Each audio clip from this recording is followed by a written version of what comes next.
Good evening friends. मैं आप सबको स्वागत करता हूँ। दिवाली का शुभकामना देता हूँ। और अभी हमारा लाइव प्रोग्राम शुरू हुआ है, उस हिसाब से आज का प्रोग्राम मैं शुरुआत करूंगा। आज का विषय है, महत्वपूर्ण विषय है, general body.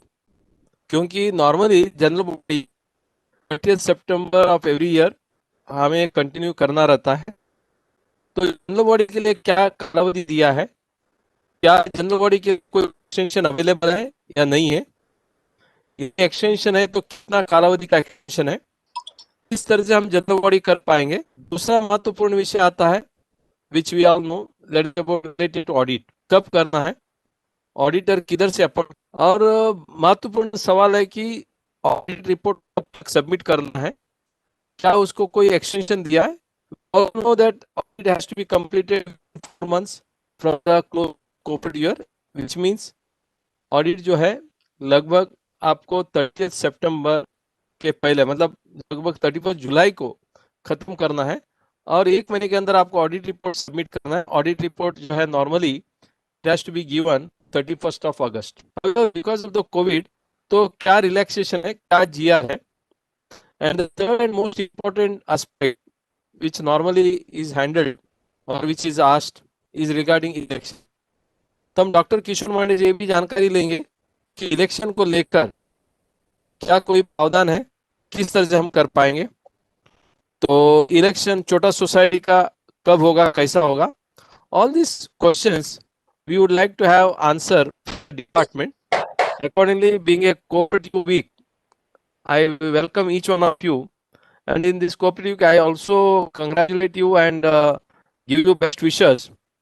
The purpose of this cooperative week, which is celebrated throughout throughout the country, is just to educate, guide the members who are involved in the cooperative sector. With this, Dr. Kishore Mande, District Deputy Registrar, and the Command Authority for MOPA has already joined. Under his guidance, District Deputy Registrar for Mumbai, we have arranged this program. So we are only supporting them. Over to Mr. Sunil Sharma ji. दोस्तों, आप सभी का स्वागत है। Celebrate किया जा रहा 14 से 20 नवंबर के बीच में, और उसके तहत आयोजित किया है मुंबई में डिस्ट्रिक्ट और jointly Maharashtra society welfare association. दोस्तों, आज जिसका महत्वपूर्ण सब्जेक्ट है कि न्यू हाउसिंग चैप्टर, और साथ ही क्या क्या सावधानियां हम ये कोविड-19 के बाद रख सकते हैं, इलेक्शंस वगैरह तमाम विषय को लेकर। तो ये तमाम विषय और तमाम जो सब्जेक्ट हैं, आपके दिलो दिमाग में जो सवाल है, तमाम हाउसिंग सोसाइटी के आप जो लोग जुड़े हुए हैं, आप काफी सारे लोगों की संख्या में जुड़े हैं, तो आप सभी का स्वागत करता हूं। और हमारे जो कीनोट स्पीकर हैं आज के, किशोर मांडे जी, डॉक्टर किशोर मांडे जी, उनका भी स्वागत करता हूं। बड़ी खूबसूरत लाइन के साथ में किशोर मांडे जी का स्वागत है। इत्र से कपड़ों का महकाना कोई बड़ी बात नहीं। दोस्तों ध्यान दीजिएगा, इत्र सेंट, इत्र से कपड़ों का महकाना कोई बड़ी बात नहीं। मजा तो तब आए जब आपके किरदार में खुशबू आए, तो तब जब आपके किरदार में खुशबू आए। ऐसे हमारे किरदार डॉक्टर किशोर मांडे जी का स्वागत है। इस कोरोना काल में भी महासेवा तो काम कर रहा था, लेकिन डीडीआर 4 उनके पूरे तमाम स्टाफ इस तरह से काम कर रहे थे, लगे हुए थे, दिन रात सर्विस, तमाम सरकार और कोऑपरेटिव मिनिस्टर के साथ मिलकर तमाम हाउसिंग सोसाइटी में तमाम लोग ऑनलाइन हो। तो ऐसे शख्स का मैं स्वागत करता हूं, किशोर मांडे जी का। वेलकम डॉक्टर किशोर मांडे जी।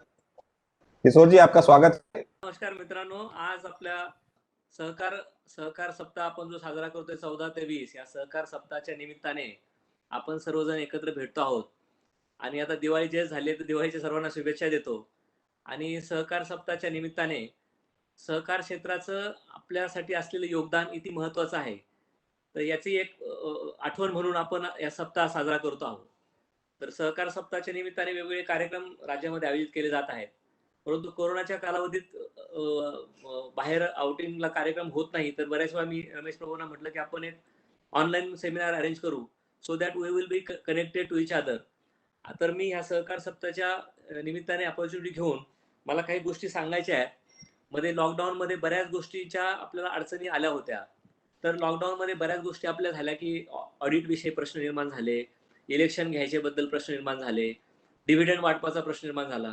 तर ह्या प्रश्नाच्या संदर्भात वेळोवेळी शासनाकडे पाठपुरावा केला गेला आणि त्या निमित्ताने शासनाने काही सर्क्युलर काढलेले आहेत, बरेचसे जी-आर वगैरे काढलेले आहेत. तर आपण त्या निमित्ताने थोडंसं त्या जी-आरच्या संदर्भात थोडंसं बोलू. आता सुरुवातीला मी डायरेक्ट विषयाला सुरुवात करतो, की एजीएमच्या संदर्भात एक जी-आर निघालेला आहे. बऱ्याच लोकांना हा प्रश्न असतो, की अॅन्युअल जनरल बॉडी मीटिंग आता कधी घ्यायची, कशी घ्यायची? तर सर्वसाधारणपणे आपण वर्ष संपल्यानंतर म्हणजे 31 मार्च संपल्यानंतर 6 महिन्यामध्ये आपल्याला सर्व ऑडिट वगैरे प्रक्रिया पूर्ण करून आपल्याला वार्षिक सर्वसाधारण सभा घ्यायची असते 30 सप्टेंबरला. तर ह्यावेळी कोविड-19 आपण ती सभा घेऊ शकलो नाही. तर बऱ्याचशा लोकांना हा प्रश्न होता, की ऑनलाईन ती घेता येईल का? तर ऑनलाईन घ्यायला अजून आपल्याला परवानगी तशी मिळालेली नाही ऑफिशियली. तर ऑनलाईन वार्षिक सर्वसाधारण सभा घ्यायची नाहीये. परंतु तुम्ही आता सर्वच अनलॉक झाल्यामुळे, पुन्हा शहरी सुरू झाल्यामुळे आपण डायरेक्ट एजीएम घेऊ शकतात. एजीएम घेण्यामध्ये आपल्याला कुठली अडचण नाही. फक्त जर कमी सभासद असतील, तर सोशल डिस्टन्सिंग मेंटेन करून आपल्याला एजीएम घेता येईल. परंतु तरी देखील शासनाने जो आता जी-आर काढलेला आहे, त्याच्यानुसार आपल्याला एजीएम घेण्यासाठी 31 मार्च पर्यंतची मुदत दिलेली आहे. मला असं वाटतं 31 मार्च 2021 पर्यंतची मुदत दिलेली आहे. तर तोपर्यंत आपण एजीएम नाही घेतली तरी आपल्याला काही अडचण येणार नाही. पण तत्पूर्वी मग एजीएम घ्यायची नाही तर ऑडिटरची नेमणूक कोणी करायची? डिव्हिडंड द्यायचा की नाही? असे काही प्रश्न होते. तर ते सुद्धा शासनाने ते प्रश्न सोडवलेले आहेत. तर ते डिव्हिडंड देण्याबाबतचा जो अधिकार आहे तो समितीला दिलेला आहे. तर समिती आता डिव्हिडंडचं वाटप करू शकते. फक्त एकच आहे की त्यानंतर जो निर्णय त्यांनी घेतलेला असेल तो निर्णय परत येणाऱ्या वार्षिक सर्वसाधारण सभेमध्ये रॅटिफाय करायचा आहे. तो सभेसमोर मांडायचा आहे. त्याचनंतर तुम्ही ऑडिटरची नेमणूक देखील करू शकता. समितीला ते अधिकार दिलेले आहेत. तो एक मुद्दा शासनाने जी-आरच्या माध्यमातून क्लिअर केलेला आहे. दुसरा एक विषय होता इलेक्शनचा. तर इलेक्शनला देखील वेळोवेळी मुदतवाढ दिलेली आहे. शेवटची जी मुदतवाढ आता आपल्याला दिलेली आहे ती 31 डिसेंबर 2020 पर्यंत दिलेली आहे मला असं वाटतं. 31 डिसेंबरचा हा देखील एक जी-आर आहे. 28 सप्टेंबर आता निघालाय. त्याच्यामध्ये 31 डिसेंबर 2020 पर्यंत आपल्याला इलेक्शन घेण्यासाठी मुदतवाढ दिलेली आहे. त्यानंतर बऱ्याच वेळा इतर काही कारणामुळे इलेक्शन झाले नाही. तर समितीच्या वैधानिक अधिकाराबद्दल बऱ्याच वेळा लोकांना प्रश्न पडला असतो. तर त्याच्या बाबतीत सुद्धा शासनाने ते क्लिअर केलं आहे, की कुठल्याही कारणाने जर इलेक्शन झालं नाही, तर ती जी समिती कार्यरत आहे, तर त्या कार्यरत समितीलाच कंटिन्यू राहण्याचा अधिकार दिलेला आहे. ती समिती कंटिन्यू राहील आणि त्यांनी घेतलेले सर्व निर्णय हे कायदेशीर असतील. हे या बाबतीत शासनाने ते क्लिअर केलं आहे. तर असे काही जी-आर मध्यंतरीच्या काळात निघालेले आहेत. त्याच्यानंतर 154B मध्ये आता ते आपण जे नवीन हाऊसिंग चॅप्टर म्हणतोय तर त्याच्यामध्ये 154B च्या मध्ये ज्या सुधारणा आहेत त्या सुधारणाचा वापर होईलच. तर ती एक गोष्ट आहे. हा तर हे एजीएम ऑडिट आणि याच्या संदर्भातले जे जी-आर होते हे तुम्हाला मी सांगितलेलं आहे. आता प्रामुख्याने ह्या सगळ्या गोष्टी करत असताना आपल्याला समितीच्या सर्व सभा किंवा विशेष सर्वसाधारण सभा ह्या तुम्हाला ऑनलाईन घेता येतील. फक्त वार्षिक सभा जी घ्यायची आहे, मागच्या वेळी आपण एक वेबिनारमध्ये मी सांगितलं होतं, की जर वार्षिक सभा घ्यायची होती 8 जून नंतर जे अनलॉक झालं होतं, तर काही लोकांचे प्रश्न होते, की 10 मेंबर, 12 मेंबर, 15 मेंबर असलेल्या सोसायटीमध्ये जर सोसायटीमध्ये जागा असेल, तर तुम्ही तुमच्या प्रिमायसेसमध्ये डायरेक्ट मीटिंग घेऊ शकता, फिजिकल मीटिंग घेऊ शकता. तर फिजिकल मीटिंग घेण्याच्या दृष्टीने मला असं वाटतं आता बऱ्यापैकी क्लॅरिटी झालेली आहे. कारण बऱ्याच अंशी आता अनलॉक झालेला असल्यामुळे लोकांना भेटायला काही अडचण नाहीये. आपल्या विषयामध्ये आणखीन एक विषय होता त्यानिमित्ताने त्याला कनेक्टेड, की कोविड-19 मध्ये काय काळजी घ्यायची.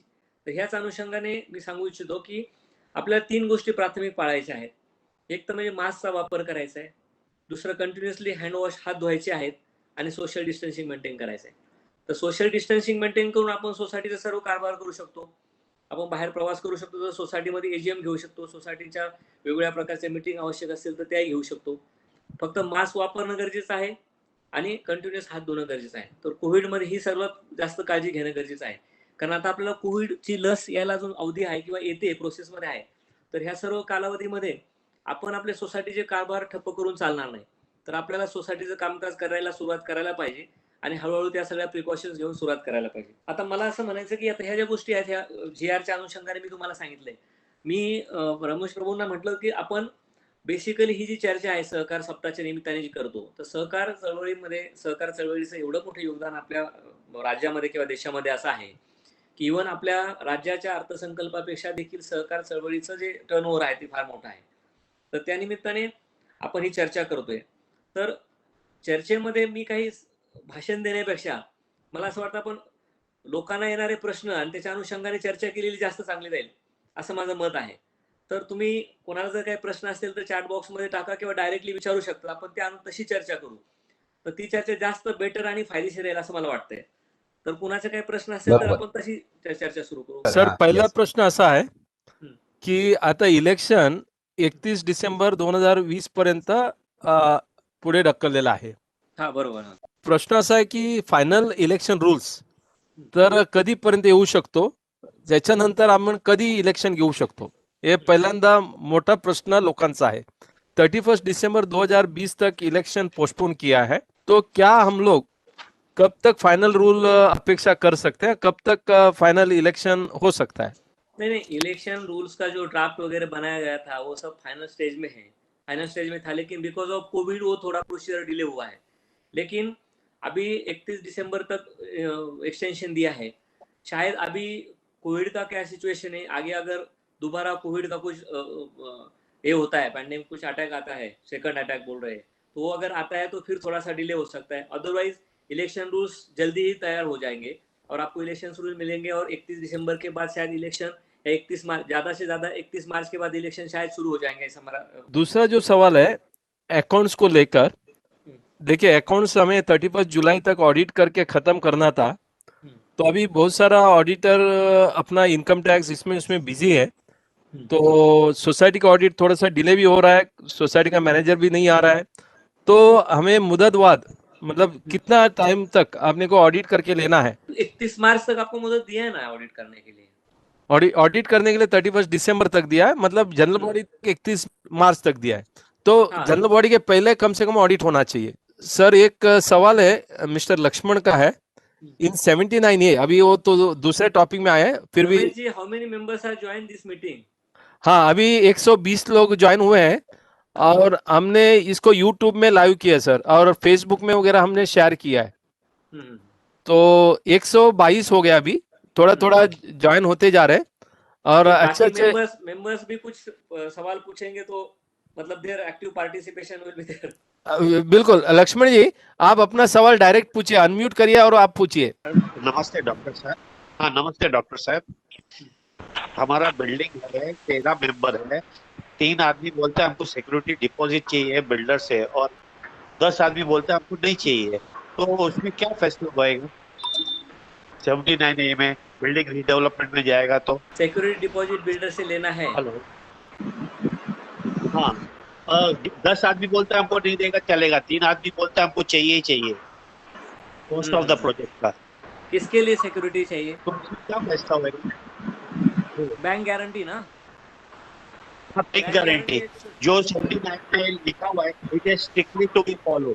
किशोर मांडे साहेब, त्यांचा प्रश्न असा आहे, अंडर सेक्शन 79A 4 जुलाई 2019 को गवर्नमेंट ने एक डायरेक्शन निकाला है रीडेवलपमेंट को लेकर, उसमें एक प्रावधान है कि 20% of the project cost should be taken as a bank guarantee, मगर आज के तारीख में हर बिल्डर यही बोलता है कि हमारा प्रोजेक्ट रेरा में रजिस्टर्ड होने वाला है, आपको 20% का क्यों चाहिए, हम 70% रेरा के अकाउंट में जमा करने वाले हैं और पूरा पैसा प्रोजेक्ट में यूज होने वाला है, रेरा इसको मॉनिटर करेगा, तो इसके लिए आज के तारीख में हम अलग से बैंक गारंटी दे नहीं सकते, आपको चाहिए तो उसी इक्वलेंट अमाउंट का कुछ फ्लैट आपको सिक्योरिटी देंगे, हम आपको बैंक गारंटी नहीं दे पाएंगे क्योंकि बहुत पैसा जमा करना पड़ता है बैंक में।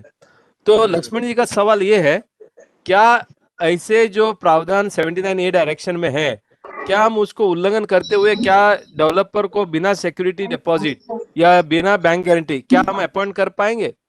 नहीं, ऐसा नहीं होना चाहिए, क्योंकि अगर सिक्योरिटी डिपॉजिट लेने का प्रोविजन 79 में किया है तो वो सब जो रिडेवलपमेंट प्रोसेस में जितने ही कंप्लेंट्स आते रहते हैं तो कंप्लेंट्स ध्यान में रखते हुए किया है, तो मेरे ख्याल से वो जो 79 का प्रोविजन है वो सही है और उसी हिसाब से करना चाहिए। ओके, हमारे बीच में कभी कभी क्या होता है कि प्रैक्टिकली अभी 3 लोग बोलेंगे टेक्निकली कि भाई 79 में प्रोविजन है तो करना चाहिए, 7 लोग बोलेंगे कि नहीं प्रैक्टिकली यार इतना पैसा कहाँ से वो लाएगा, कि चलो मत करने दो, आगे बढ़ते हैं, लेकिन आगे जाके फिर प्रोजेक्ट में कुछ प्रॉब्लम आती है तो उसके लिए कौन जिम्मेदार रहेगा? तो इसलिए सिक्योरिटी डिपॉजिट लिया तो अच्छी बात रहती है, लेना चाहिए मेरे ख्याल से। ओके क्योंकि हम रिडेवलपमेंट प्रोजेक्ट में रेरा में भी है तो बहुत सारे उसमें ये होते हैं कि उसका प्रोविजंस का मिसयूज करते हुए लोग प्रोजेक्ट अटक जाते हैं फिर बाद में, ऐसा है। करेक्ट। हमारे बीच में मोहिंदर रिजवानी भी है, वो chairman of builders association of India, Bombay centre का चेयरमैन है। मोहिंदर जी, आपका तजुर्बा क्या है? आपके जो बिल्डर्स है रीडेवलपमेंट में क्या बैंक गारंटी देना चाहेंगे? सर मोस्टली तो अवॉइड ही करना चाहेंगे। बैंक गारंटी के लिए काफी सिक्योरिटी डिपॉजिट जमा करना पड़ता, तो वो तो डिफिकल्ट ही है। और आज कोविड के पोजीशन में बिल्डर्स की पोजीशन बहुत ज्यादा टाइट है कि सेल्स पे बहुत काफी इफेक्ट कर रहा है, तो थोड़ा डिफिकल्ट है, बट कुछ वर्कआउट करना पड़ेगा। We are trying that banks के तो हमारा कुछ टाई अप हो जो फाइनेंस करे प्रोजेक्ट्स को, तो ये प्रोजेक्ट जो स्टॉल्ड हुए वो आगे बढ़े, तो ये कोशिश जारी है। अभी हमारा हाउसिंग मिनिस्ट्री के साथ भी बातचीत चल रही है, नई हाउसिंग पॉलिसी पे भी कुछ काम चल रहा है, उसके लिए भी कुछ कॉन्फ्रेंस चल रहा है कि 2007 का हाउसिंग पॉलिसी चल रहा है अभी तक, तो उसको भी चेंजेस करने का कुछ प्लान चल रहा है, तो उसके लिए भी हमारा उनके अंडर सेक्रेटरी का मीटिंग हुई है, देखते हैं आगे कैसे होता है। सर मैं ये पूछना चाहता हूँ कि जो सोसाइटीज में एडमिनिस्ट्रेटर ऑलरेडी है, because of various reasons administrator लग गया है, अब एडमिनिस्ट्रेटर अभी में जब तक इलेक्शन नहीं होगा एडमिनिस्ट्रेटर हटेगा नहीं। अभी ऑलरेडी हम लोग 9-10 मंथ से एडमिनिस्ट्रेटर मेरे सोसाइटी में है। अब मैं इलेक्शन कभी कराऊं और कभी मैं नया कमिटी अपॉइंट करूं, इसके लिए क्या रूल्स एंड रेगुलेशंस हैं? देखिए कि जो सोसाइटी में एडमिनिस्ट्रेटर अपॉइंट हुआ है वहाँ तो आप इलेक्शन एक्सटेंशन हुआ है बिकॉज ऑफ कोविड-19, तो इलेक्शन तो ले नहीं सकते अभी, तो ऑलरेडी इलेक्शन को एक्सटेंशन दिया है, तब तक इलेक्शन नहीं लिया जा सकता है। लेकिन अगर आपको एडमिनिस्ट्रेटर नहीं रखना है तो you can make a 3 members committee from the members of your society and that can be appointed instead of the administrator. You can change it from the your local deputy registrar office. तो आप administrator हटा के वहाँ 3 member की committee appoint कर सकते हो और उनके थ्रू अपना सोसाइटी का कारोबार चला सकते हो। लेकिन जब तक इलेक्शन नहीं होता है, because election are extended because of Covid situation, वैसे कोविड सिचुएशन में हम लोग इलेक्शन एडमिनिस्ट्रेटर है करके स्पेशल इलेक्शन तो नहीं ले सकते, तो इसलिए आपको इलेक्शन तभी लेना पड़ेगा जब एक्सटेंशन जो दिया रहेगा या गवर्नमेंट से डिक्लेयर हो जाएगा कि अभी इलेक्शन ले सकते हैं, उसके बाद ही आप इलेक्शन ले सकते हो। तब तक आपको एडमिनिस्ट्रेटर या अथोराइज जो कमेटी रहेगी वो काम करेगी। स्वामीनाथ जी, आपको क्या करना पड़ेगा, एक एप्लीकेशन तैयार करना होगा आपका लोकल डेप्यूटी रजिस्ट्रार के नाम से, और उनको आपका पूरा दर्द बताना पड़ेगा कि 7 महीने से या 9 महीने से एडमिनिस्ट्रेटर है और हमें हमारा 3 मेंबर आप कमिटी करके बना के दीजिए। उसको बोलते हैं एडमिनिस्ट्रेटिव बोर्ड, और वो तीनों आदमी डिफॉल्टर नहीं होना चाहिए। उनका एक डिक्लेरेशन आपको लेना पड़ेगा, we are not the defaulters, we are not disqualified under the cooperative act to become a committee member and we are willing to work as a committee member. उसके बाद उस एप्लीकेशन में ये तीनों का कंसेंट, अलग अलग कंसेंट आपको जोड़ना पड़ेगा। 3, 4, 5 आदमी जितने भी लोग तैयार है, उसमें से 2 या 3 आदमी को डेप्यूटी रजिस्ट्रार नियुक्ति करेंगे, एक चेयरमैन करेगा, 2 कमिटी मेंबर बनाएंगे, और वो ऑर्डर के बाद ऑथराइज ऑफिसर से या एडमिनिस्ट्रेटर आप चार्ज ले सकते हो। आप जब तक इलेक्शन नहीं होगा तब तक आप अपना कमिटी का कामकाज कर सकते हो। Any question Swaminath? No, Is that's it okay. clear? Yes, So it is clear. at least more than 51% members should sign that petition. Okay. Suppose there are 16 members, at least 9 members should sign that petition. Okay? Okay. And consent of the 3 or more people are required, saying that Okay. yes, we are ready to work as a administrative board member. Then the registrar will decide to replace the administrative board instead of authorized officer. Okay? Right sir, thank you. Okay. Yes query by Yogesh Yes. Sagar. मुझे ये पूछना है कि अगर society में 100 member के ऊपर होते हैं और कोविड-19 सिचुएशन के हिसाब से 100 मेंबर से ज़्यादा हम जमा नहीं कर सकते हैं, तो उस सिलसिले में एजीएम कैसे होगा? ऑनलाइन भी नहीं ले सकते हैं और 100 मेंबर से अगर ऊपर है तो भी नहीं जमा हो सकते, तो उस सिलसिले में क्या करना होगा? देखिए, आपको एजीएम जिस चीज के लेना है वो सभी पावर सभी मैनेजिंग कमेटी को दिए है गवर्नमेंट ने, क्योंकि एजीएम अलाउ नहीं किया है फिजिकली, आप इकट्ठा नहीं हो सकते मोर देन 100 पीपल से करके, तो आपको एजीएम लेना मना है। तो ऐसे सिचुएशन में आप आपको जितने भी काम एजीएम के थ्रू करने हैं, फॉर एग्जांपल ऑडिटर का अपॉइंटमेंट करना है, आपको डिविडेंड देना है, आपको फाइनेंशियल स्टेटमेंट बनाना है, नेक्स्ट ईयर का बजट और फाइनेंशियल प्लानिंग करना है, ये जो सब चीजें हैं, ये सब करने के लिए कमिटी को पावर्स दिए गए हैं और कमिटी ये सब करती है, प्रोवाइडेड दैट कि वो जो काम जो है कमिटी जो करेगी वो सब काम आपको नेक्स्ट एजीएम में रेटिफाई करना पड़ेगा और एजीएम के सामने रखना पड़ेगा। तो आपको एजीएम लेने की जरूरत नहीं है, कमिटी भी सब काम कर सकती है in that case where there are more than 100 members.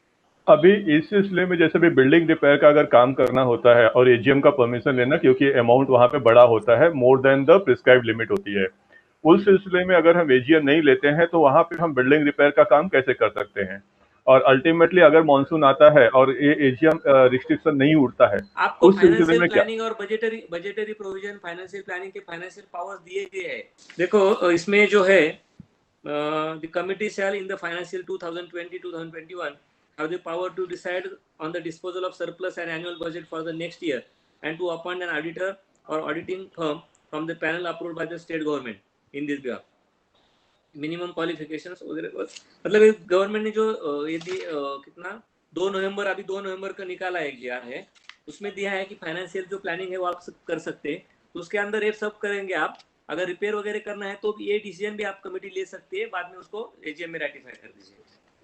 Covid की वजह से काफी अकाउंटिंग पर्पसेस और सोसाइटी मैनेजमेंट काफी सफर किया हुआ है।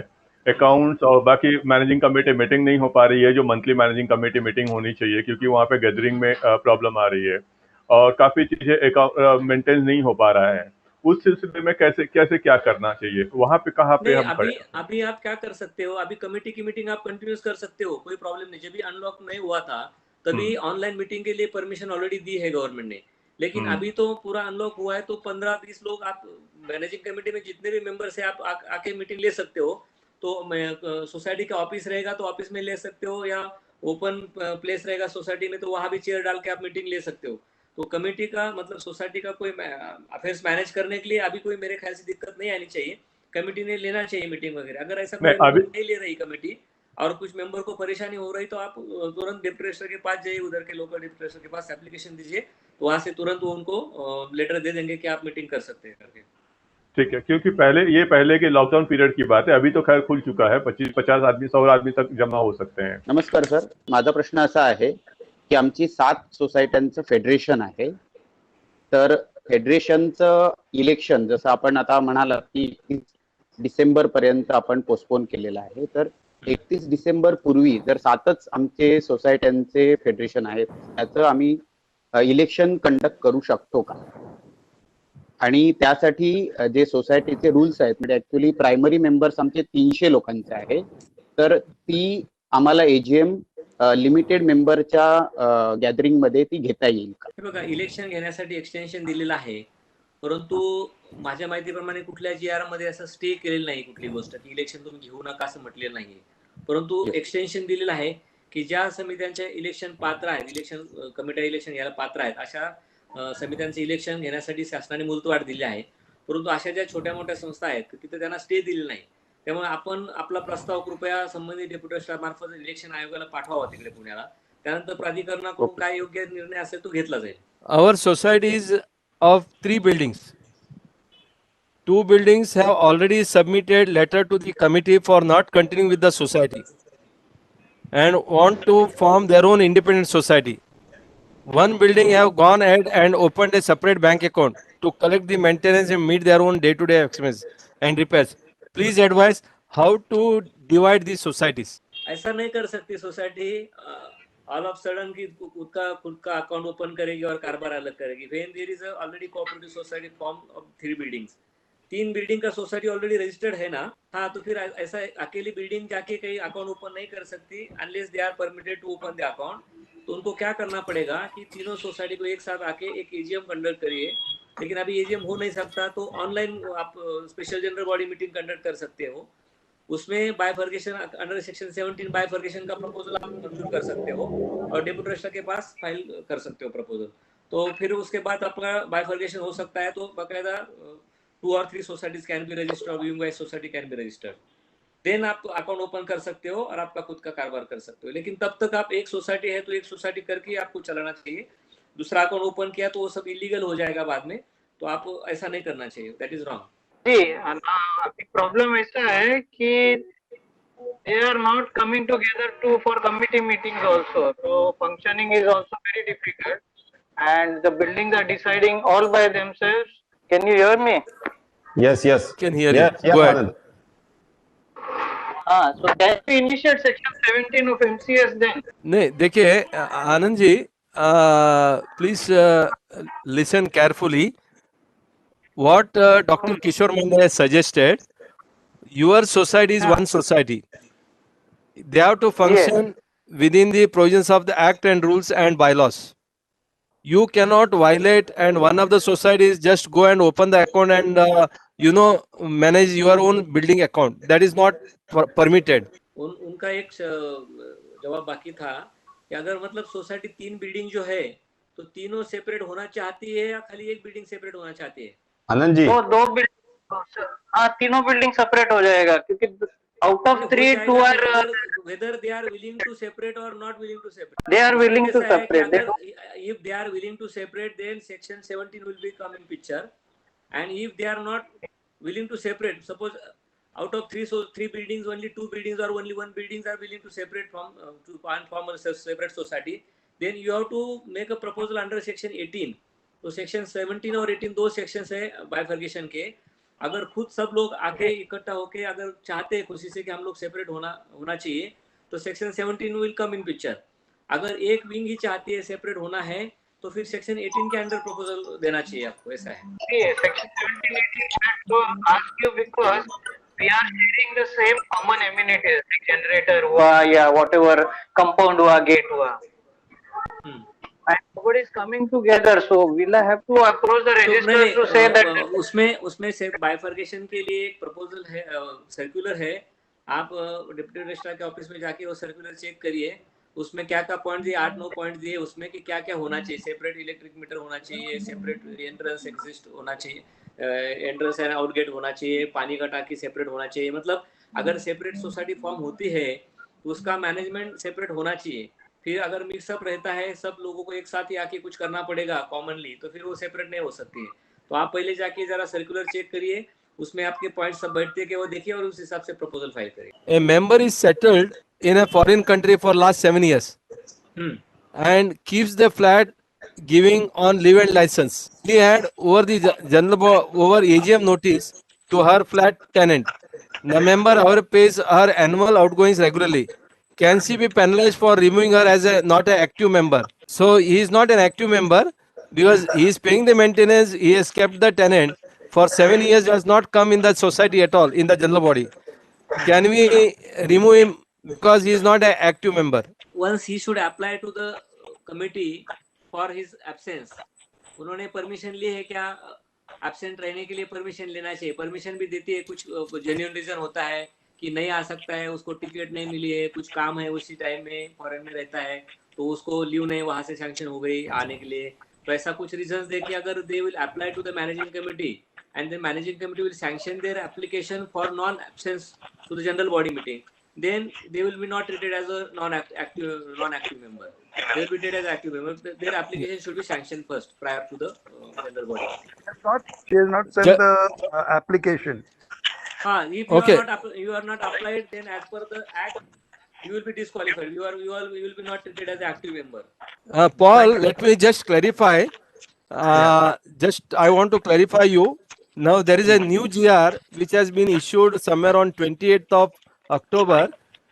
Yes. For the current year, the active member and non-active member has been suspended. Section 27(1)(a), which is related to voting rights of active and non-active member, has been suspended for the current year because of the COVID. So under that circumstances, COVID से ठीक है, लेकिन Yeah. usual case में नहीं है, only COVID. yeah. Secondly, from 9th March 2019, a new chapter has been introduced in the Cooperative Society Act, and under that chapter 13B, section 27 and 26 are not applicable to cooperative housing society, which means active member and non-active member is not applicable to housing society, and this what you are asking was relevant before 9th March 2019, and therefore Now you will not be able to remove him because now the concept active and non-active members are not there. All are considered as active member. ठीक है Paul? Yeah, I understood. Sir आम्ही jointly attend करतो दोघे पण. आमची एक society आहे, त्यांचे मेंबर 100 प्लस आहेत, 100 प्लस. आता तुम्ही म्हणाल्याप्रमाणे अनलॉक झालेलं आहे सर्व, तर आम्ही एजीएम घेऊ शकतो का? हा, तुम्ही एजीएम घेऊ शकतात. साहेबांनी तुम्हाला ऑलरेडी सांगितलेलं आहे. बघा, कोरम साठी आपल्याला 20 माणसं लागतात आणि जनरलबॉडीमध्ये किती मेंबर असेल तरी 50 पेक्षा जास्त लोक येत नाहीये. तर तुम्ही कोरम झाल्यानंतर लोकांना सांगू पण शकतात. तुम्ही आता वेळेवर नंतर आलेले आहेत म्हणून 50 पर्यंत तुम्ही लोकांना घेऊन तुम्ही जनरलबॉडी घेऊ शकतात. काही प्रॉब्लेम नाही, कुठेही स्थगिती दिलेला नाहीये. ओके, दुसरा काय प्रश्न होता तुमचा? सर, कमिटीमध्ये 2 मेंबर कोऑप करू शकतो का आपण आता वॅकन्सी फिल करण्यासाठी? काही मेंबरने रिझाईन केलं ड्युटी सम त्यांचा आउटडोर जॉब असल्यामुळे कमिटीमधून, तर आम्ही कोऑप करू शकतो का त्यांना? 2 मेंबर ऍड करू शकतो. कमिटीमधले काही 2 मेंबरने रिझाईन केलं ड्युटी त्यांचा आउटडोर वर्क असल्यामुळे, तो का मेंबर 2 कमिटी म्हणून? हा, बघा पाटील साहेब, प्रश्न तुमचं व्यवस्थित आहे. आता नवीन चॅप्टर आलेला आहे 154B. ओके, त्याच्यामध्ये 154B19 मध्ये निवडणुका बाबतीत थोडंसं क्लॅरिफिकेशन दिलेलं आहे. तिथे सबसेक्शन 4 मध्ये असं म्हटलेलं आहे 154(19)B(4) मध्ये की any member can be co-opted. आता प्रश्न असा येतोय, any member can be co-opted म्हटलेलं आहे, तर तुम्ही कायद्याच्या दृष्टीने तुम्ही खऱ्या अर्थाने कोऑप्ट करू शकतात, पण त्याच्या नियमावली आलेला नाहीये. कसं कोऑप्ट करायचं, कमिटीमध्ये कोऑप्ट करायचं का जनरल बॉडीमध्ये कोऑप्ट करायचं, त्याच्या नियमावली आल्यामुळे काही सोसायटीला आम्ही सांगतो तुम्ही जेवढं शक्यतो होतो तेवढं कोऑप्ट करू नका. पण पर्याय नसेल आणि तुम्हाला कोऑप्ट करायचंच असेल तर तुम्ही कमिटी मीटिंग घेऊन कोऑप्ट करू शकतात. हे माझं काय म्हणतो, माझा सल्ला लोकांना असतो. मांडे साहेब त्याच्यावर अजून प्रकाश टाकतील. नाही, बरोबर सांगितलं तुम्ही. रूल्स नाही तोपर्यंत क्लॅरिटी नाहीये. तर क्लॅरिटी असेल तर काय होतं की काही परत तक्रार होण्याची शक्यता असते. परंतु ऍक्च्युली 154B19 तुम्ही मला जसं आहे, any casual vacation in the committee may be filled by cooption and term of the coopted member shall be coterminous with the term of the committee. मतलब राहिलेल्या पिरियड पुरतं तुम्ही त्याला कोऑप करू शकतात साठी, परंतु कोऑप्शन करण्याचे रूल्स रेग्युलेशन नाही. तर सर्वांची समजा कमी मेंबरची संस्था असेल, एक 20-25 मेंबर असेल किंवा 20 मेंबरपेक्षा कमी असतील आणि लोकांचे डिस्प्यूट नसतील तर तुम्ही रिटर्न कन्सेंट घेऊन करू शकतात कोऑप, काय प्रॉब्लेम नाही. फक्त रूल्स रेग्युलेशन नाही. Okay, thank you, sir. Thanks a lot. Thank you, sir. Sir, good evening, sir. This is Anand here. Basically, there is a issue with the cooperative housing society at Kalyan. Okay. 2011, I have been complaining with the deputy registrar, DDR, and even up to Mantralayah it has been gone, wherein the flat is in my sister's name. Okay. When my sister was getting transferred, the details and the letter in court paper was given that I won't be here, so the entire things will be handled by my brothers, and the nominee is my mother of the flat. Okay, and then the secretary had already accepted and given the sign and everything. But since 2011, there were a lot of misappropriations in the society. There were no book of records, no nothing. When it was asked, so nothing was produced. So then the letter was issued to deputy registrar. Since 3 years, there was nothing happening from their end. See, the thing is, repeated grievances raised with the deputy registrar also. There is no response from them. The issue has gone to DDR. DDR also had instructed the deputy registrar to take action, but nothing happened. Then this grievance even reached up to Mantralayah, to the principal secretary. Then principal secretary sent a notice to DDR, and then the deputy registrar turned in an abrupt way, taking the things into a wrong way, saying that these people are going to high levels and things like that with all the paperwork, and he misguided the society to make wrong allegations. Even that letter has been given to the concerned senior authorities. Okay, Anand, let me just tell you, you have a major dispute with the society in its functioning, correct? Is it related to your personal dispute with the society, or is it related to the functioning of the society? Functioning of the society. Why is it related to accounts, audit? Yeah. See, in the functioning of society, is it related to accounts and audit, or is it related to the general body, or is it related to repairing? Is it related to spending more money? building, there is no proper maintenance, drainage, leakage, nothing is been taken care of. Okay. Okay, and book of records are not there. Then the committee, they change according to their own wishes, few people. And see, the problem is then now since last 2 years, they're telling you cannot speak because the flat is not in your name. It's in your sister's Okay. name. Okay. Right. Anand, what you have to I think do? there is a dispute between members also. There is Correct, members correct, that are correct. not proper. Who is a member of the society? Your sister is a member of the society. Where she lives? Yes. She's in Mumbai or No, outstation? now she's out of Mumbai. Huh. See, when she was going, she had given a letter very clearly in a 100 rupee stamp paper stating that I'm going out of Bombay. The nominee of the flat is my mother's name. Okay, and further नहीं, thing. that will not serve the purpose on the 100 rupees stamp paper. ऐसा करके nomination नहीं होता है. आपने you have to find the proper nomination. तो Yeah, आपका but the- nomination है और nominee के नाम पे flat transfer हुआ है क्या? जब तक transfer नहीं Yeah, होता है, nominee तब is तक my कोई- mother. Nominee is my mother already. Nominee का कोई संबंध नहीं. ओरिजिनल मेंबर जो रहेगा ना, उसके थ्रू हाँ. ही सब पेपर लेटर वगैरह सब दिए जाएंगे. मुझे पहले Yeah. बताओ कि आपने कभी सोसाइटी का ऑडिट रिपोर्ट लिया है क्या?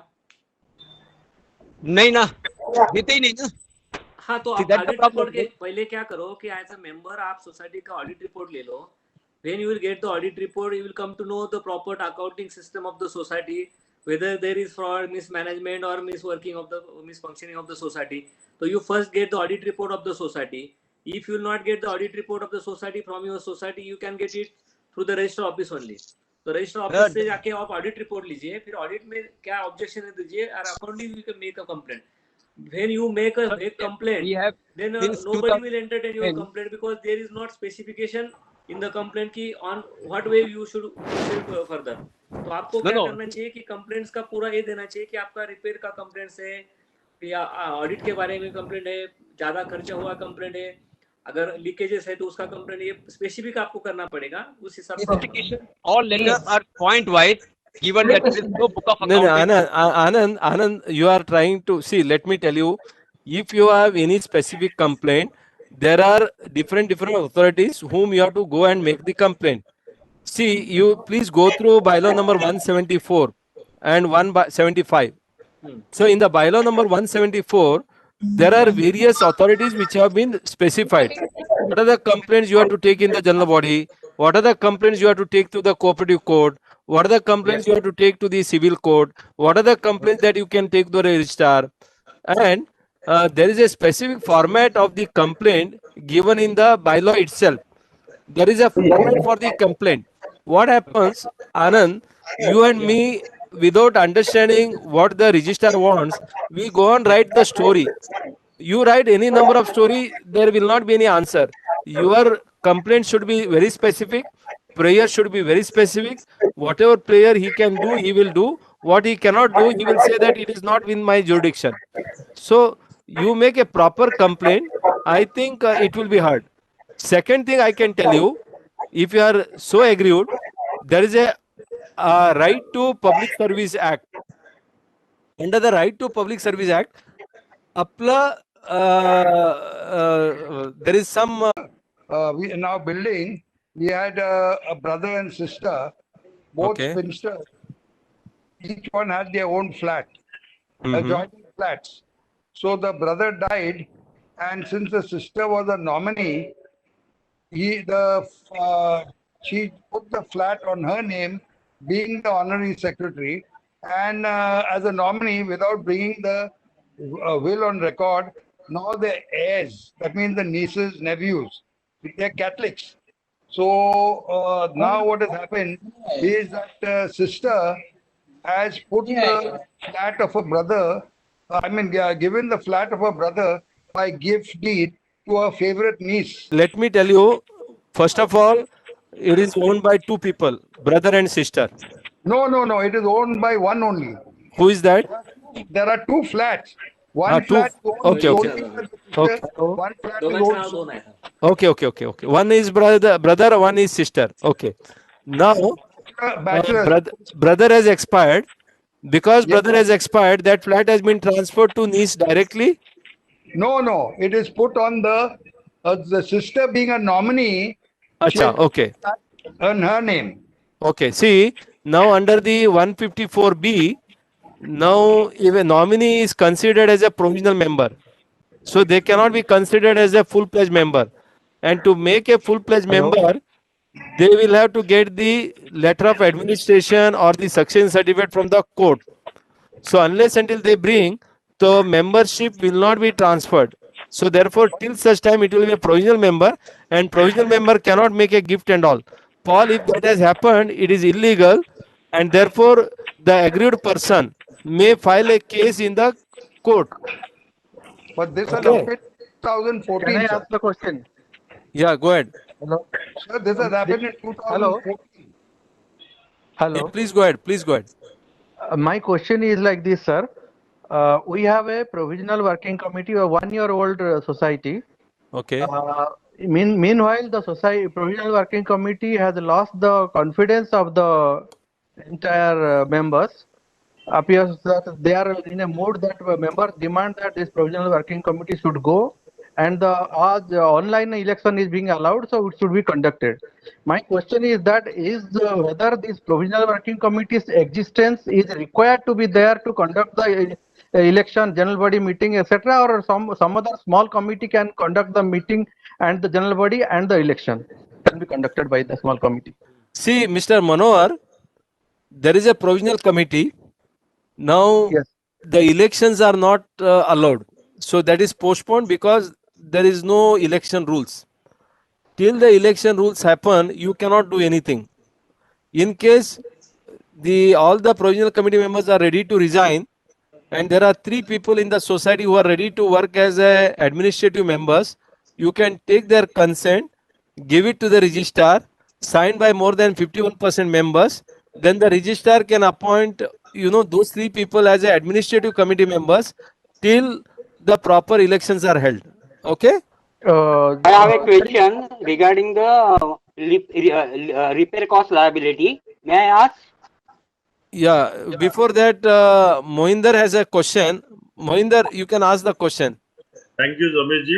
किशोर जी, मेरा 2 सवाल था। एक सवाल मेरा ये है कि हमारी सोसाइटी ने अभी रिसेंटली जो शेयर सर्टिफिकेट का वैल्यू बढ़ा के 25 रुपीज से 50,000 कर दिया है, तो उनके पास पावर 50,000 करने का? 25 रुपीज शेयर सर्टिफिकेट कॉस्ट बढ़ा दिया। हाँ, उसको 50,000 का शेयर कर दिया इन्होंने। नहीं 50 नहीं किया होगा, 500 किया होगा। 250 रुपए का शेयर था। 50,000 पर मंथ। पहले हाँ, 250 का था, अभी 500 का हो गया, तो 500 के 50 रुपीज के 10 शेयर्स किए रहेंगे उन्होंने। बराबर। हाँ, तो वो 10 शेयर के बदले उन्होंने 10,000 का 5,000 का 10 शेयर्स कर दिया, जो 50,000 का डिमांडिंग फॉर मी। आपसे मांग रहे हैं कि सबसे मांग रहे हैं? सबसे मांग रहे हैं, उन्होंने अपने जनरल बॉडी में पास करा लिया है। अच्छा, क्योंकि तो हमारी सोसाइटी एक्चुअली रीडेवलपमेंट में है एंड इट इज इस वाइज। तो अभी जो हमारी सोसाइटी का जो पैसा जमा है, तो ये लोग क्या करेंगे, जो नया मेंबर बनेगा तो हमारे जो सोसाइटी का पैसा उनके चले नहीं जावे, इसलिए हर मेंबर से 50,000 मांग रहे हैं। अच्छा, देखिए ऐसा है मोहिंदर, यदि जनरल बॉडी ने रेजोल्यूशन पास किया है और आपका बायलॉस में ऑथराइज कैपिटल उतना अवेलेबल है, मिनिमम जो है 250 का है, 5 शेयर्स और 50, अभी 500 किया है, अभी 500 किया है, 50 रुपए का 10 शेयर देना चाहिए as per the new model bylaw, ये मिनिमम है। लेकिन इसके ऊपर करना है तो जनरल बॉडी रेजोल्यूशन पास करके सबसे फंड रेज कर सकता है, because one of the options for the society to raise the fund is share capital. तो जैसा आपका अलग अलग चार्जेस रिकवरी कर सकते हो, वैसे ही आप शेयर कैपिटल भी बढ़ा सकते हो, क्योंकि ये सबको बढ़ाया। उन्होंने सिर्फ मोहिंदर के लिए किया होता तो गलत था, सबको बढ़ाया है तो कर सकते हैं, कोई प्रॉब्लम नहीं है। प्रॉब्लम क्या हुआ कि इतना पैसा जमा होने का इन्होंने किया, कोऑपरेटिव कोर्ट अपना कोऑपरेटिव बैंक में पैसा जमा किया, अब वो पीएमसी बैंक में वो अमाउंट पड़ा हुआ है और वो अटक गया पैसा। नहीं, वो तो अलग चीज है। सोसाइटी में रखना जरूरी है क्या? ये हमारी कोऑपरेटिव सोसाइटी अंडर रीडेवलपमेंट है, बराबर, वो फेज वाइज में हो रहा है, सही है। उसमें अभी एक टावर कंप्लीट हुआ है, हाँ। तो अराउंड 350 मेंबर से only 50 members have been shifted. Okay, तो 350 में से सिर्फ 50 मेंबर शिफ्ट हुए हैं और उसमें बाहर के मेंबर नए आए जो बिल्डर ने सोल्ड किए हैं। अभी हमारी कोऑपरेटिव सोसाइटी ये ट्राई कर रही है कि वो उसको सोसाइटी को अलग करना, टावर का सोसाइटी अलग फॉर्म करने की कोशिश कर रही है। हाँ हाँ। और जबकि प्रॉपर्टी की एम्यूनिटीज सब कुछ एक ही, टोटल 13 टावर्स बनने वाले हैं, बराबर, जितनी भी एम्यूनिटीज है वो सब शेयर करने वाले हैं, बराबर। एंट्रेंस भी एक है, एग्जिट भी एक है, तो क्या वो सोसाइटी को अलग कर सकते हैं? सोसाइटी क्या प्राइवेट लैंड पे है क्या, कौन से लैंड, भाड़ा के लैंड पे है क्या? सर प्राइवेट लैंड पे है।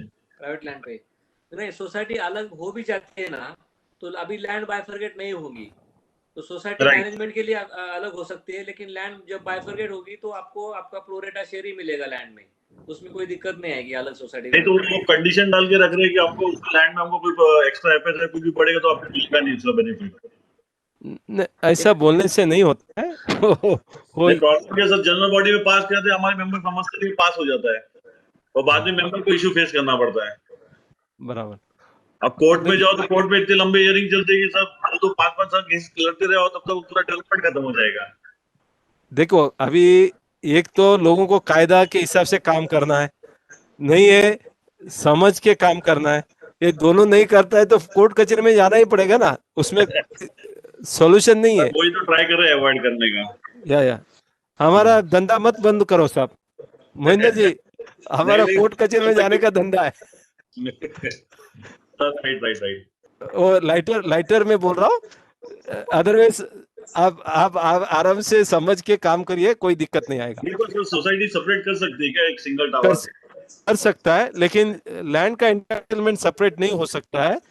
जब कॉमन लैंड है, जब एमिनिटीज कॉमन है, गार्डन आरजी सब कॉमन है, तो वो आपको अलग नहीं कर पाएंगे, ओनली मैनेजमेंट के लिए। जैसा डॉक्टर किशोर मांडे साहब ने सही बताया, वो मैनेजमेंट के लिए आपको अलग कर सकते हैं। कॉमन एमिनिटीज में प्रोपोर्शनेट आपको मिलेगा हिस्सा, जो कॉमन एमिनिटीज में आपके बिल्डअप एरिया के हिसाब से। हा नमस्कार साहेब, थँक्स हे सेशन ऑर्गनाईज केल्याबद्दल। मी चेअरमॅन आहे इथे पनवेल सोसायटीचा, पनवेल डायमंड ग्रीन व्हॅली। 1 वर्ष झालं आम्ही स्वतःच्या म्हणजे आमच्या इकडच्या लोकांनी हक्काने आम्ही बिल्डरकडून मागितलं, बिल्डर करून नाही दिली, आम्ही बिल्डरशी लढा करून घेतला। पण आता 1 वर्ष झालं त्याने आम्हाला शेअर सर्टिफिकेट काही फक्त झेरॉक्स कॉपी ऑफ हे दिले प्लॅनचं, पण बाकीचे डॉक्युमेंट देत नाही, शेअर सर्टिफिकेट देत नाही त्याने अजून।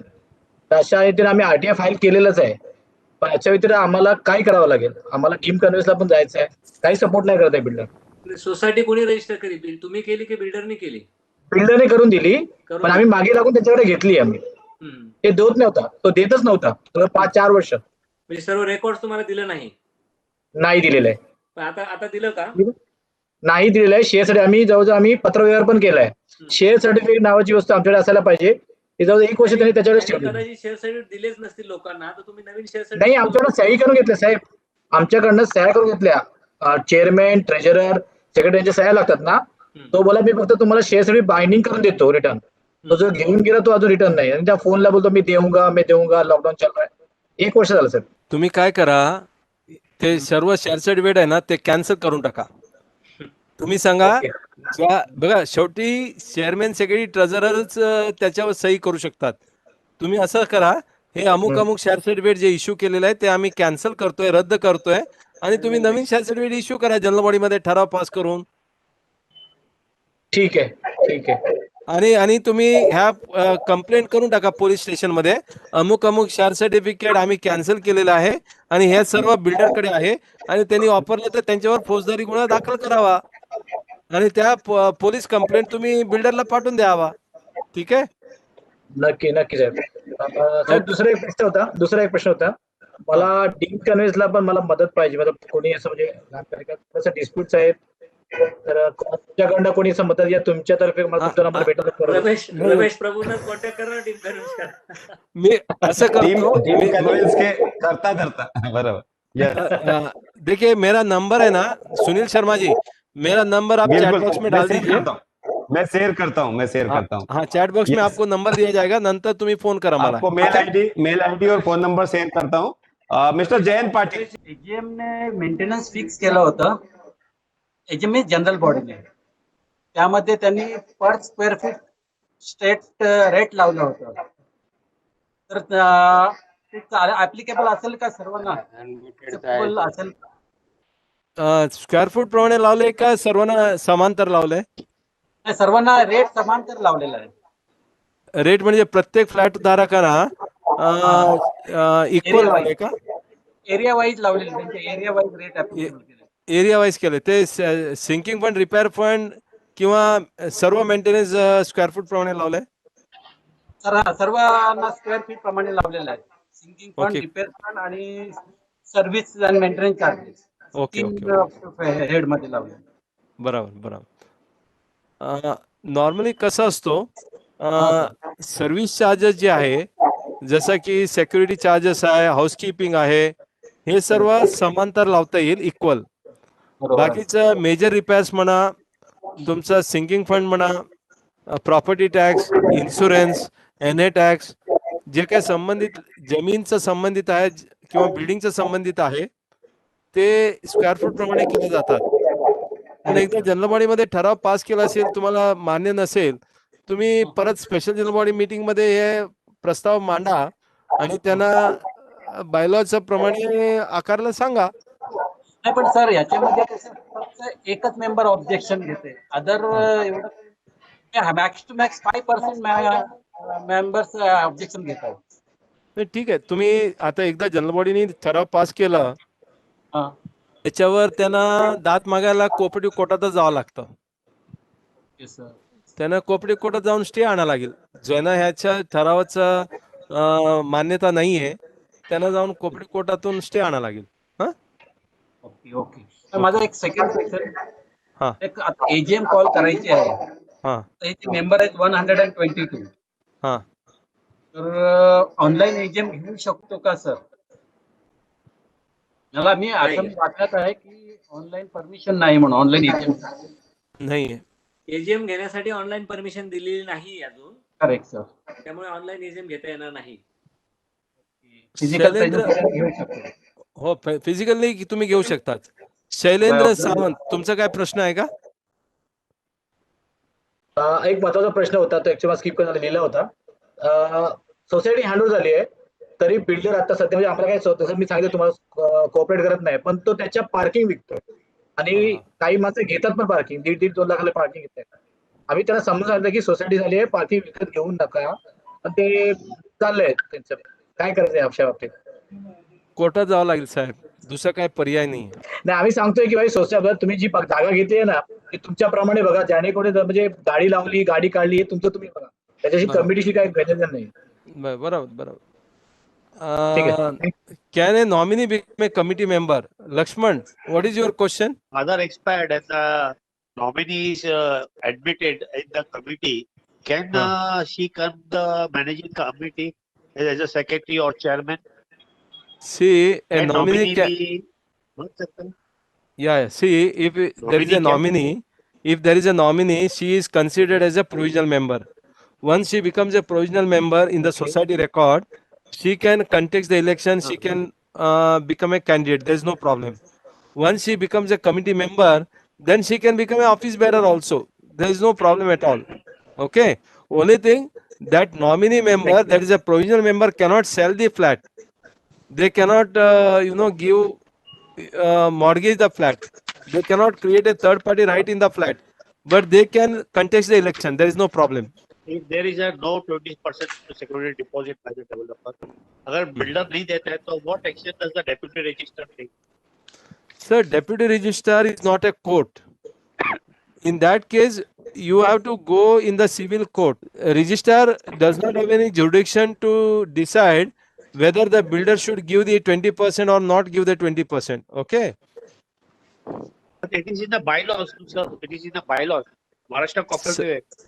Sir, ऐसा है Lakshman, registrar can take the action against the committee if they have violated something. Okay. Okay. On the basis of the complaint. But registrar cannot take the action against the builder. Registrar cannot take the action against the builder. Register against the committee. That they will enter into an inquiry, and after the inquiry, if there is a fault, then the criminal action will be initiated. I have a question regarding repair cost liability, internal leakage repair cost liability. In case of the leakages from flat above into the flat immediately down below, who will bear the repair cost liability under the provisions of bylaws? Correct. See, repairing has to be carried out by the society. There is an internal leakage or external leakage, everything has to be carried out by the society. Now, as far as expenses are concerned, yes, normally the internal repairing expenses has to be borne by both the members together. But some of the societies do pass the resolution that 1/3 will be borne by the society, 1/3 by the upper flat owner, 1/3 by the lower flat owner. So that is up to the general body to decide how that expenses should be borne. Otherwise, repairing has to be carried out by the society only. Yes, I got it, but sir, same question I had posted in our WhatsApp group, and what I got answer from them is that repair cost liability will be borne by the member from whose the source of leakage is. The member who is an agreed member who will not bear the cost of repair. The cost of repair will be entirely borne by the member above. That is wherein the leakage source is there. This is what answer I got. See, WhatsApp, you have to find out the source and who has answered and all. But basically, I will tell you Vishwanathan sir. no problem. Okay. Hello Yeah. Society का जो leakage का आप बोल रहे हैं ना, उसमें बहुत सारे डिस्प्यूट्स आते हैं, हमेशा कंप्लेंट्स आती रहती है। तो बेसिकली क्या होता है उसमें, आप सेग्रीगेट करो कि लीकेज कहाँ से है। You have to appoint engineer for that thing. अगर सोसाइटी के कॉमन एरिया जो रहते हैं वहाँ से सोसाइटी को जो मेंटेनेंस करना है, वहाँ से अगर कोई लीकेज रहता है तो सोसाइटी चार्ज उसका कॉस्ट बेयर करेगी। लेकिन मेंबर के फ्लैट के थ्रू अगर होता है तो मेंबर को बेयर करना पड़ता है। जनरल यूजुअल प्रैक्टिस में होता है, इसलिए डिस्प्यूट होते हैं ज्यादातर। लेकिन क्या होता है कि सोसाइटी कौन सा रिपेयर करती है, जो कॉमन एरियाज है वो सोसाइटी रिपेयर करती है। अगर आप रिनोवेशन करते हो आपके फ्लैट का और आपका बाथरूम गलत है, उसमें से लीकेज नीचे जा रहा है, तो सोसाइटी की जिम्मेदारी कैसी हो सकती है कि वो लिप रिपेयर करना है? तो आपको ही रिपेयर करना पड़ेगा इंटरनल लीकेज, अगर आपके फ्लैट से थ्रू हो रहा है तो इसीलिए बहुत सारे केसेस डिस्प्यूट में जाते हैं। कोऑपरेटिव कोर्ट में जाओ, कोऑपरेटिव कोर्ट में भी ऐसे आपको जवाब मिलेगा। बिल्कुल सही है। यस सर, और कोई सवाल? May Yeah, please go ahead. Can the person who was a nominee and the flat was transferred on his name, there was a no release from all his relatives of the person who has expired, can sell the flat? हाँ, he is a nominee, correct? Husband गुजर गया है तो wife nominee थी, तो through nominee transfer हुआ है। अब इसके बाद में जो लड़के हैं सबने रिलीज डीड दे दिया है। 2 न्यूज़पेपर में ऐड निकाल दिया है कि मतलब कोई अगर क्लेम है तो इन्फॉर्म करे सोसाइटी को और एडवोकेट को, और एडवोकेट से नो क्लेम लेटर आ गया है। तो क्या नॉमिनी फ्लैट को बेच सकता है? नहीं, अभी देखो वो नॉमिनी नहीं रहा है। शुरुआत में वो नॉमिनी थी, लेकिन अभी बच्चे लोगों ने एनओसी दे दिया, रिलीज कर दिया, फिर नो क्लेम सर्टिफिकेट आ गया। इसका मतलब यू हैव टू रिलीज कर दिया मतलब क्या कर दिया?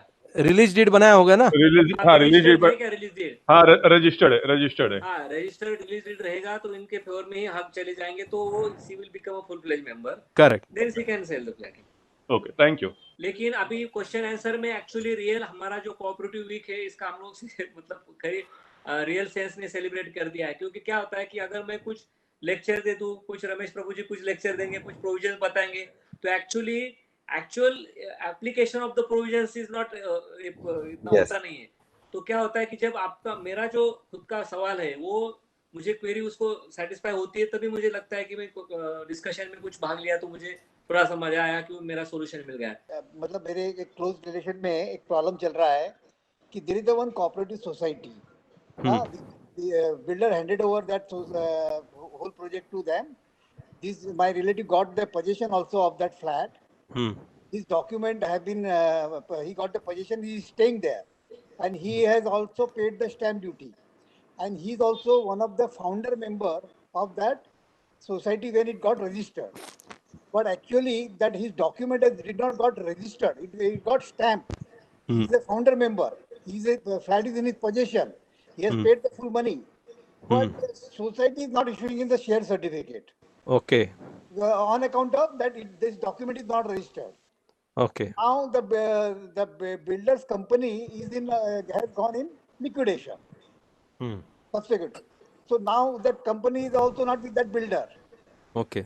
So how he will get the share certificate, and whether it is right that the person who is the founder member and the society is registered, can they refuse him the share certificate? Mande साहेब, कधी झालेली society, कधी झाली, कधीची case सांगता तुम्ही? Recent आहे, रिडेव्हलपमेंटची case आहे की कशी केस आहे? Yeah, it was a redevelopment case, but then his flat is in the sale component. So he has got original member होता तो, परंतु रिडेव्हलपमेंट नंतर जे अग्रीमेंट झालं ते रजिस्टर्ड झालेलं नाही.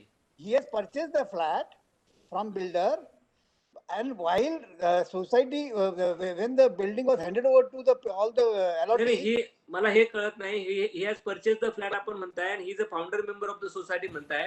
Whether he has purchased the flat after the redevelopment or he was the founder member of the society. No, he has purchased later on.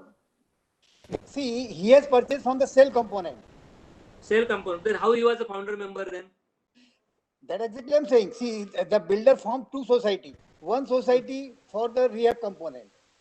So there is no problem, and he has nothing to do with that. But he was a member for rehab original society. No, he was not. He is a part of the cell component, and he is a founder member. Okay. That is his possession.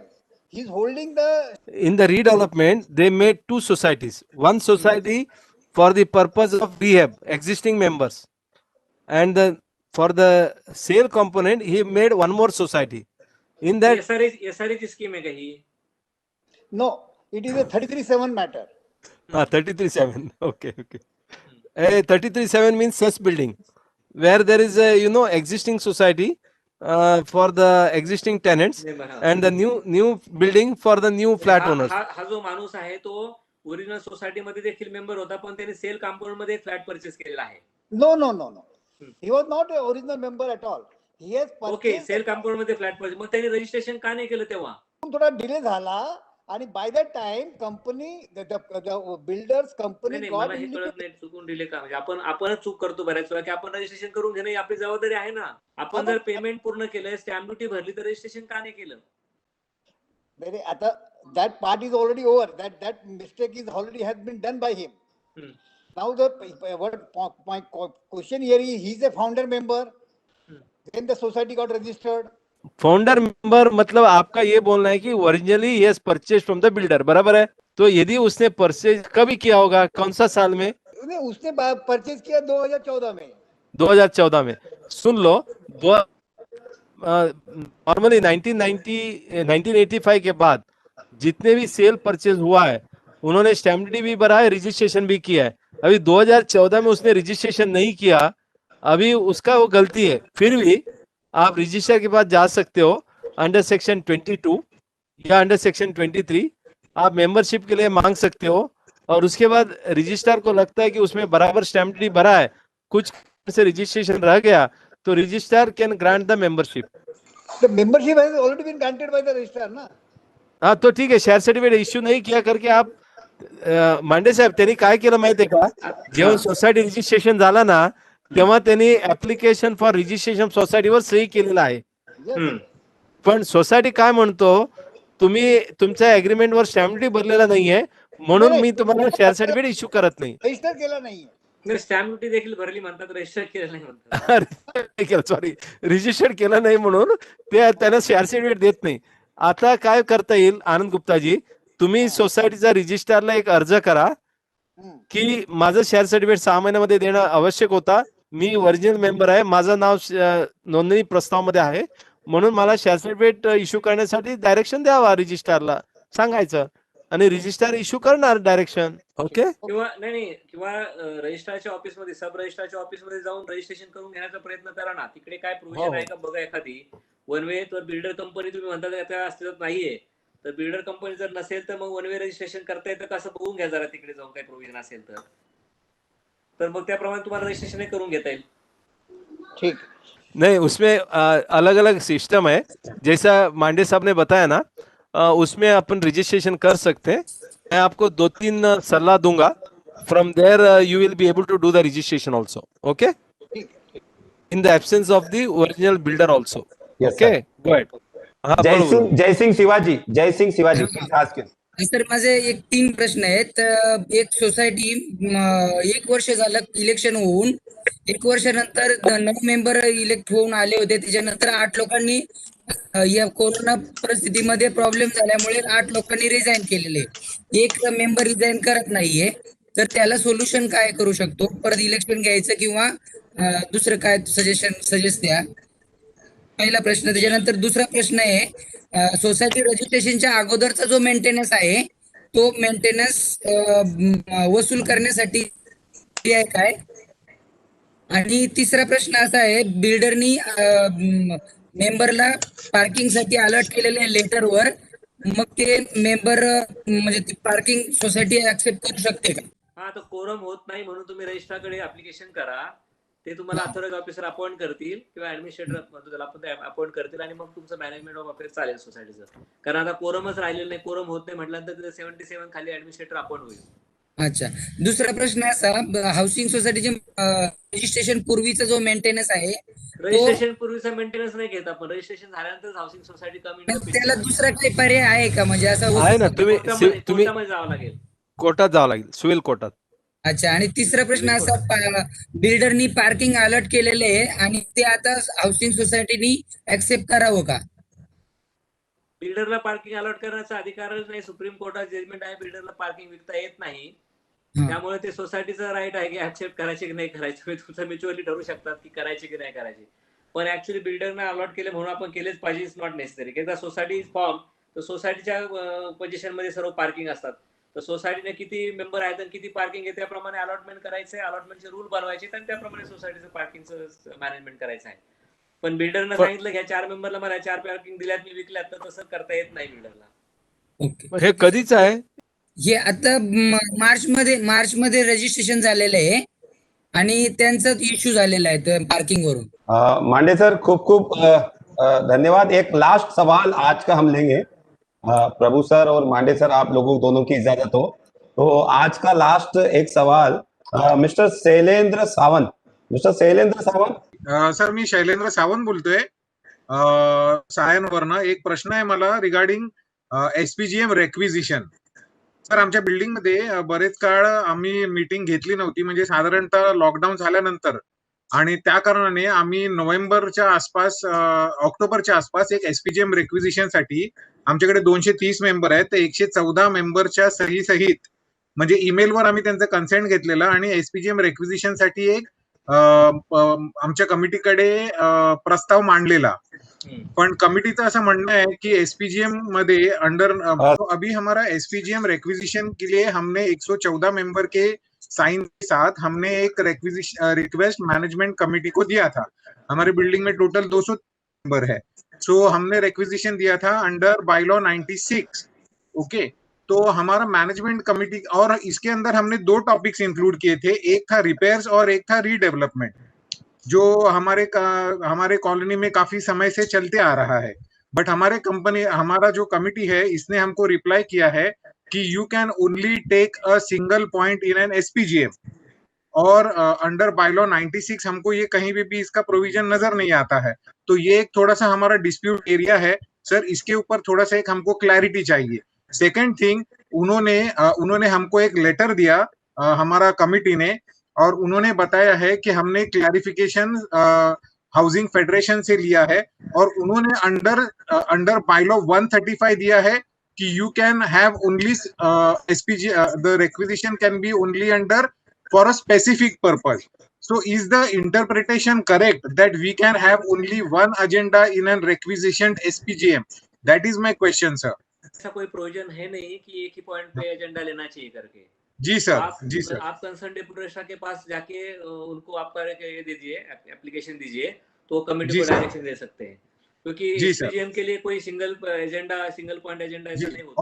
और sir उन्होंने हमको लिखित में दिया है स्टेटिंग, उन्होंने advice लिया है हाउसिंग फेडरेशन से, और हाउसिंग फेडरेशन उनको गाइड किया है कि जो मीटिंग है वो अंडर बायलॉ 135 आप लीजिए, और उसमें स्पेसिफिक एजेंडा ही होना है. So this was the advice which was given in writing to us. Agenda मतलब स्पेसिफिक एजेंडा, बस उसमें लिखा हुआ है स्पेसिफिक एजेंडा. तो हमको हमारा कमिटी बोलता है कि आप एक ही सिंगल पॉइंट ले सकते हैं. इंटरप्रिटेशन का प्रॉब्लम है कि स्पेसिफिक एजेंडा मतलब आप स्पेसिफिक ही लिया है ना, रीडेवलपमेंट का है या redevelopment and repairs, correct sir. हाँ, तो दैट इज स्पेसिफिक एजेंडा. आप पर्टिकुलर सब्जेक्ट ले रहे हो, हाउसिंग सोसाइटी ने उनको जनरली दिया है कि भाई स्पेसिफिक सब्जेक्ट लेके आप करिए, तो ये स्पेसिफिक सब्जेक्ट ही है. लेकिन सर हमने रिक्विजिशन अंडर 96 मांगा था, और हमारा कमिटी हमको रिप्लाई कर रहा है कि housing federation has under section 135। तो डिस्पैरिटी है ना सर? हाँ, तो उन्होंने उनको क्लियर लिखा नहीं होगा, इसलिए उनका भी थोड़ा सा मिसअंडरस्टैंडिंग। बट सर सर और एक छोटा सा आपका और 2 सेकंड लूंगा सर। अगर हमने क्या किया था बिकॉज ऑफ कोविड सिचुएशन, 96 ये बोलता है कि सिग्नेट there should be 1/5 signed people, I mean it should be signed by 1/5 of the members, बरोबर सर? तर आता कारण कोविडच्या सिच्युएशनने आम्ही कोणाच्या दरवाजावर जाऊ नाही शकत. इन दॅट केस आम्ही काय केलेलं, आम्ही ईमेल वरती लोकांना सांगितलेलं की तुम्ही कन्सेंट द्या, अँड ईमेल कन्सेंट आम्ही मॅनेजमेंट कमिटीला दिलेलं. तर सर हे व्हॅलिड आहे का? ईमेल कन्सेंट घेता येतील ना? जी sir, thank you so much sir. Consent महत्वाचे आहेत, फक्त ईमेल कन्सेंट जर दिले तर मॅनेजिंग कमिटी ऍक्सेप्ट करू शकते, कारण ऑनलाईन मीटिंग जेव्हा आपण चालवतो तेव्हा ईमेल कन्सेंट ऍक्सेप्ट करायला काय प्रॉब्लेम आहे? बरोबर sir, thank you sir, thank you so much for your clarification sir. और हमारे कीनोट स्पीकर दोनों प्रभु साहब का और मांडे सर का, दोनों का धन्यवाद. और लास्ट जाते जाते आपका दोस्त और होस्ट इस तरह की लाइन के साथ में आज का समापन करता वेबिनार का कि माना विपदा में हर मानव का मन जरा घबराता है. विपदा है कोविड-19 की. माना विपदा में हर मानव का मन जरा घबराता है कि साहस और संघर्ष से ही हर जंग जीता जाता है. पर सच तो ये है, साहस और संघर्ष से ही हर जंग जीता जाता है. और मुझे लगता है महाराष्ट्र में और देश भर में साहस और संघर्ष का परिचय दिया है, जिस वजह से आज हम संयम से कोविड को कहीं न कहीं मात देते हुए दिखाई दे. Thank you very much. Good night Mande साहब, गुड नाइट, शुभ रात्रि, धन्यवाद, आभारी. धन्यवाद.